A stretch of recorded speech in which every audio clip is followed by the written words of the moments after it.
Hi, Kristen here. So, the reading that I enjoyed the most this past week was David Gauntlet's Making is Connecting. And I particularly enjoyed how he discusses making is connecting in more than just one way, how making is connecting through physical materials or connecting ideas to the physical world, how it's connecting people, so there's a collaborative aspect to it, and how it's also connecting us to our content and connecting us through engagement.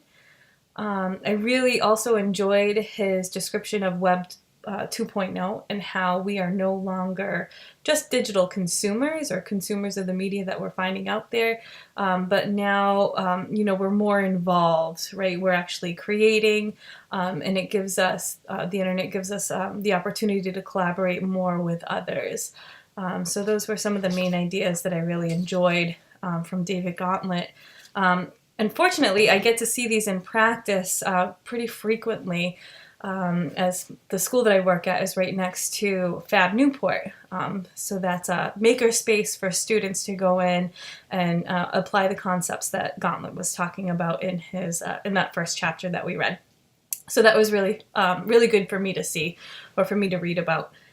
So the second question here was, what questions do you have about creativity that could be answered through research? And so I actually did this activity at the same time while watching the Zoom conference. So I did notice that some of my questions overlapped with some of the other ones out there. So some of the questions that I had was, how can creativity be developed in students? If students aren't interested in a topic but are asked to participate in a collaborative creative group, will they be able to contribute?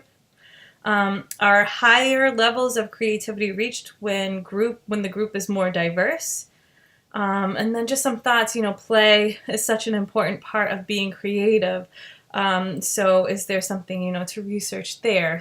Research in regards to play and developing creativity in students.